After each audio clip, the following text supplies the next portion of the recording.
व्यवस्था करबा पड़िबो नहले प्रेमका बहुत दूर जीव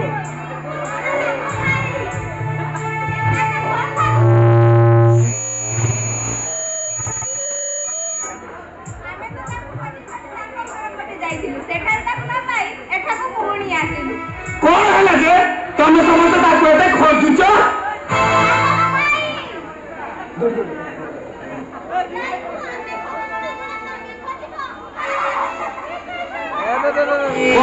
कौन कहलु ताकू मु काई खोजी जे ता पाखरे मोर की काम तमरो खोजी थाओ मु मोर चाली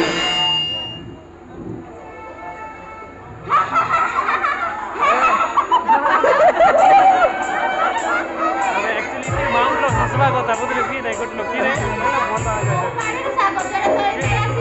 ओ बाड़ी कोन बा चालू न से अजू घर बाड़ी को जीवा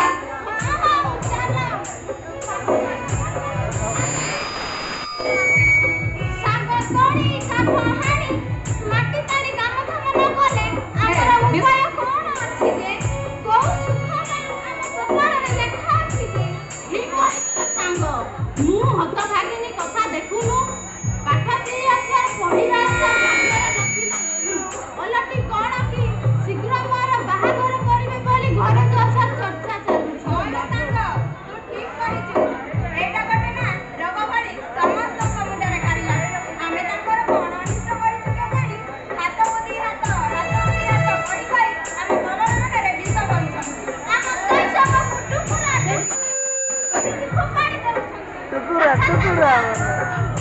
आगो मीना কথা কইলে কেমিতি হন্তা সে তো ভারি সাহসী ঝিওটে গার ভালো মন্দরে বয়স্কଙ୍କ ভଳି বিচার আলোচনা করে হল সাঙ্গ তু ঠিক কইছু ଆମେ ନିଜକୁ ନିଜେ ମଧ୍ୟ ଟିକେ ବୁଝିବାକୁ ପଡିବ ସେ ସାଗ ସାଗ କଥା ଛାଡ ଚାଲ ଘରକୁ ଯିବା ହଁ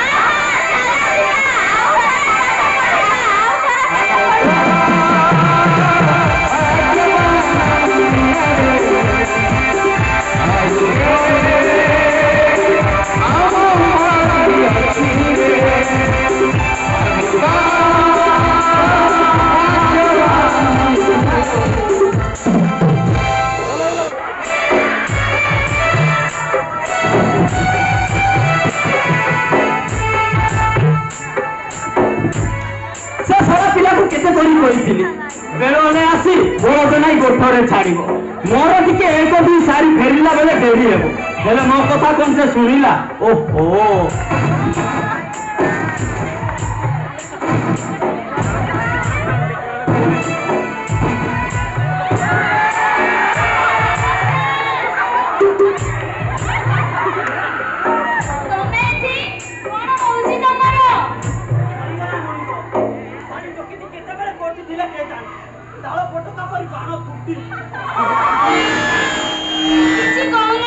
किछि असुविधा लागी ए मामिना तू टिके की जल्दी कोई मोर जो धरलानी मन तो बाड़ सब भांगी जी तू टिके जल्दी जा हां मौसा मु तो जीवी किंतु तमे जहा करबा पई जाओ ताहा आदौ ठीक होता न होलो मामिना तू टिके आड़े जा गारो मुखिया होई ए सब कार्य आदौ ठीक न आज हम विद्यालय रे मातृ मंच रे एक सभा अछि सेना हमरा एकटा निश्चय कहबी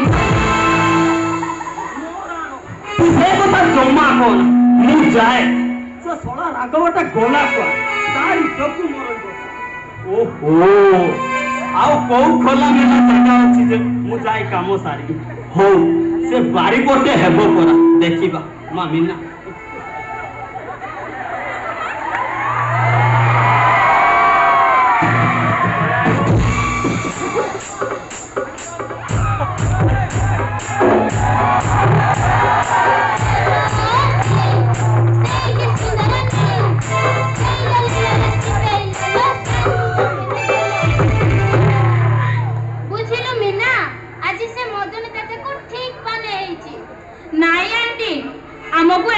अभ्यास बदलैबा हेले मिलित सहयोग दरकार मु कोन कहूतिली कि मंचर सभारे ए सब कथा हेले के भलो होंता होला बिना एबे पर हमर बैठक बसुची आमे तो सब मूर्ख लोक तू टिके रही हम समस्त को ए पानी जल पाइखाना खाद्य ଖାଦ୍ୟ ରନ୍ଧା ପାଠ ପଢା ଇତ୍ୟାଦି କଥା ଟିକେ କୁହନ୍ତୁନି। ଏଇ ତ ସବୁ ମା ଆସି ପହଞ୍ଚି ଗଲେଣି, ବୈଠକ ଆରମ୍ଭ କରିବା। ଆଣ୍ଟି ତମର ଢଗ ଶୁଣିବାକୁ ବ୍ୟଗ୍ର ହେଇ ଆସୁଥିବେ। ମୁଁ କଣ କହୁଥିଲି କି ଏଇ ଗତ 16/8/2010 ତାରିଖରୁ ଲାଗୁ ହୋଇଥିବା ଶିକ୍ଷା ଅଧିକାର ଆଇନ ବିଷୟରେ ଆମେ ଟିକେ କେମିତି ଅଧିକ ଜାଣିବା। ଦିନ ଗଲି କାଲ ଗଲି ନଉମାଲେ ଖଣ୍ଡା ପଲ୍ଲି, এই ସବୁ ଆଇନ ଅଧିକାର କଥା ଆମ ମୁଣ୍ଡରେ ପଶିଲେ ତ ରହ, ସେ କଣ କହୁଛି ଆମେ ପ୍ରଥମେ ଶୁଣିଯିବା। ହଁ, ଆମ ସରକାର 6ରୁ 14 ବର୍ଷର ପିଲାମାନଙ୍କ ପାଇଁ ମାଗଣା ଆଉ ବାଧ୍ୟତାମୂଳକ ଶିକ୍ଷା ଲାଗୁ କରିଛନ୍ତି। ଯେଉଁ ବାପା ମା ମାନେ ତାଙ୍କ ପିଲାଙ୍କୁ ସ୍କୁଲକୁ ନ ଛାଡ଼ିବେ ସେମାନେ ଆଇନ ଅନୁଯାୟୀ ଦଣ୍ଡିତ ହେବେ। ଆଉ ହଁ, ଅଧାରୁ ପାଠ ଛାଡ଼ି ଘରେ ରହିଥିବା ପିଲାମାନଙ୍କୁ ମଧ୍ୟ ସ୍କୁଲକୁ ଫେରାଇ ଆଣିବାର ବ୍ୟବସ୍ଥା ରହିଛି। ବାଃ, ଆମ ମିନା କେତେ କଥା ଜାଣିଲାଣି। ଏଇ ଦେଖ ନା, ଆମ ଗାଁ ନଳକୂପ ଚାରିପାଖ ଖାଲ ହୋଇ ପାଣି ଜମୁଥିଲା, ଘୁଷୁରୀ ଲଟି ଅସ୍ତନା ହଉଥିଲା। ତା ଆଖିରେ ଯେମିତି ପଡ଼ିଲା, ସଙ୍ଗେ ସଙ୍ଗେ ଜଣେ ଝିଅଙ୍କୁ ନେଇ ମାଟି ପକାଇ ନଳକୂପ ପରିବେଶ ଚକାଚକ କରିଦେଲା।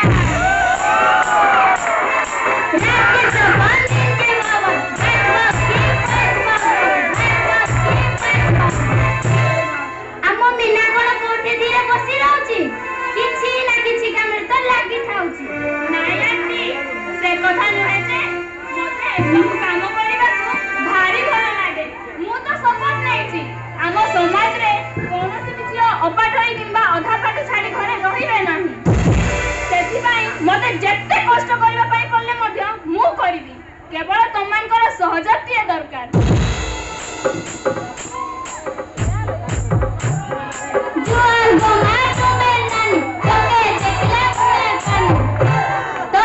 କିଏ ନଥିଲେ ନାଇଲୋ, ମୁଇଁ ତ ନିଶ୍ଚୟ ସହଯୋଗ କରିବି।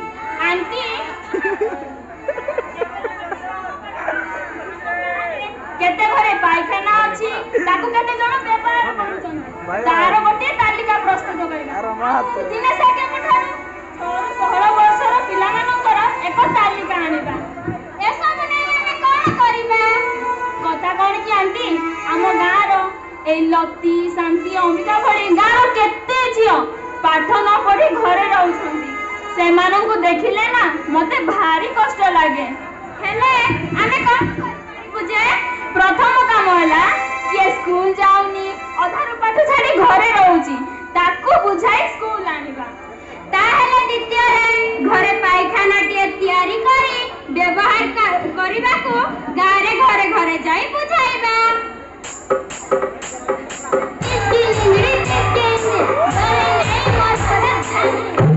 ତେବେ ଆସ ସମସ୍ତେ ମିଳିମିଶି ଏହି କାମ ଆରମ୍ଭ କରିବା। ସମସ୍ତେ ମିଳିମିଶି ଆରମ୍ଭ କରିବା।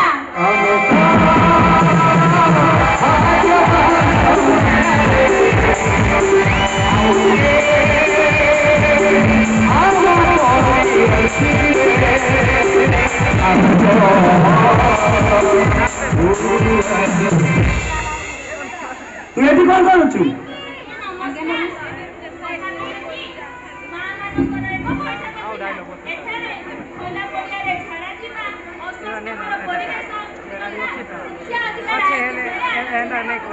ଏ ତ ବହୁତ ଭଲ କଥା ନୁହେଁ। ଆମ ସ୍କୁଲର ଅନେକ ପିଲା ପାଠ ଛାଡ଼ିଲେଣି, କେତେକ ନାମ ମଧ୍ୟ ଜାଣିନାହାନ୍ତି। ସେ ସମସ୍ତଙ୍କ ଠିକଣା ମୁଁ ତୋତେ ଆଣି ଦେଉଛି। ଆମେ ସମସ୍ତେ ମିଳିମିଶି ଚେଷ୍ଟା କରିବା ସେମାନଙ୍କୁ ପୁଣି ଥରେ ସ୍କୁଲକୁ ଫେରାଇ ଆଣିବା।